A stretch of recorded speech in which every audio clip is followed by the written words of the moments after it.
I like it like milkshake. I like it like milkshake. Milkshake.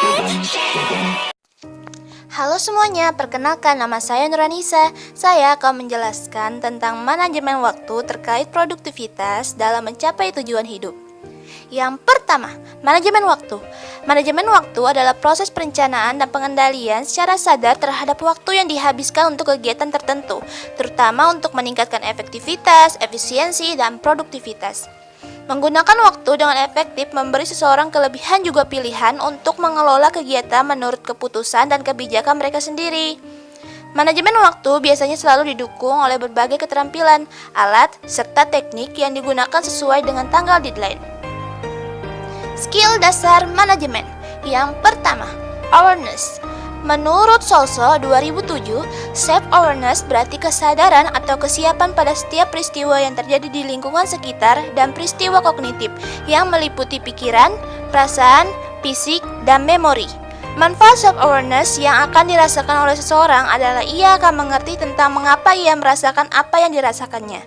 Saat kamu memiliki hal tersebut dan menjadikannya habit dalam keseharian, menurut penelitian Tasha Ulrich, seseorang yang memiliki self-awareness dinilai lebih percaya diri dan lebih sukses dalam hubungan maupun pekerjaannya loh. Yang kedua, arrangement.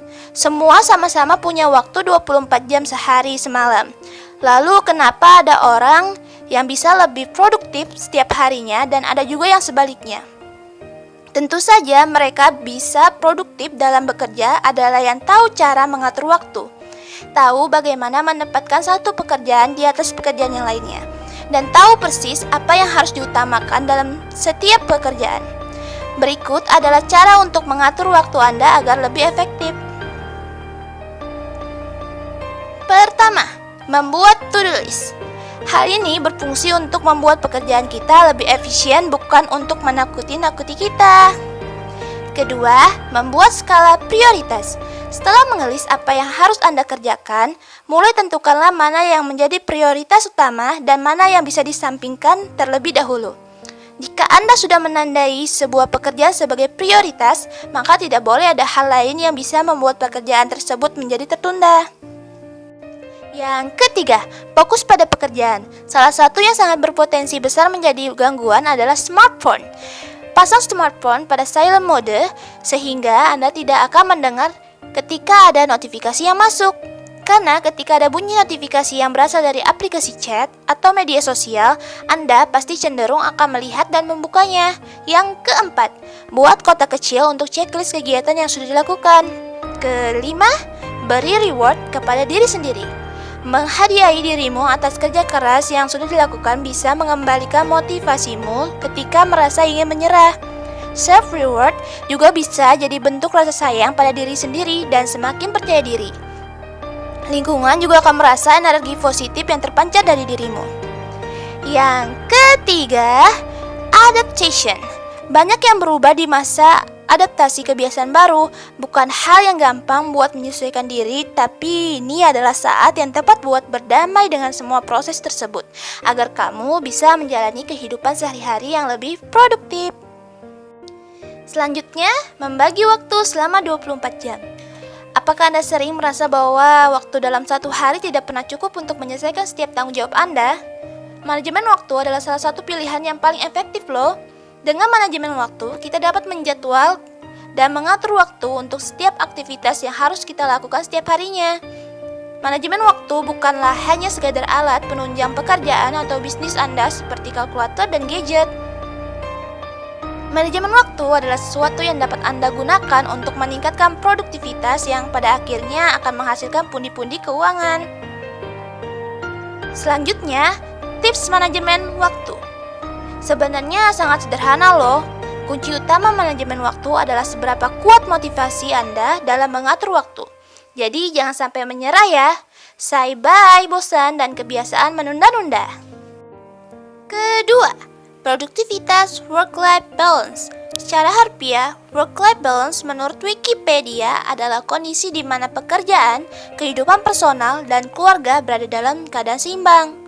Sebagai contoh, seorang ibu pekerja harus bisa menyeimbangkan porsi waktunya antara bekerja dengan mengasuh anak-anaknya di rumah. Menyeimbangkan work and life adalah sebuah mitos. Work-life balance memberikan kesan kehidupan kita menjadi dua sisi yang berbeda, yaitu work life dan real life, di mana kita akan sangat sulit untuk membagi dan menghabiskan proporsi waktu yang sama. Faktor tertundanya pekerjaan adalah karena teknologi. Karena teknologi, pekerjaan dan aspek kehidupan menjadi sulit dipisahkan. Cara mengurangi stres salah satunya adalah berolahraga. Selain membuat tubuh sehat, olahraga juga bisa meredakan stres. Selain itu, kalian juga bisa memilih liburan sebagai pilihan lainnya. Selanjutnya, yang ketiga dan yang terakhir adalah cara mencapai tujuan hidup. Ada banyak orang yang bermimpi dan memiliki keinginan untuk sukses akan sesuatu hal. Sebagian besar merasa kegagalan dan akhirnya tidak mendapatkan apa yang mereka inginkan. Jangan sampai Anda menjadi salah satu orang yang gagal dalam mencapai tujuan.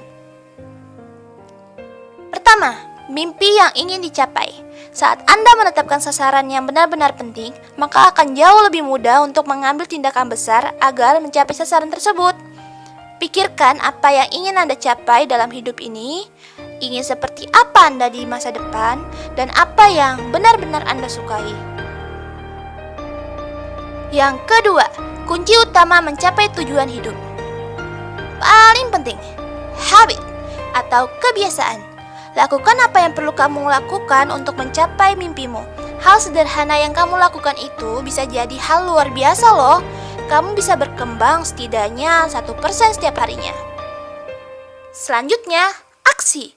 Lakukanlah dengan konsisten setiap hari agar dapat membantu Anda mengembangkan diri Anda.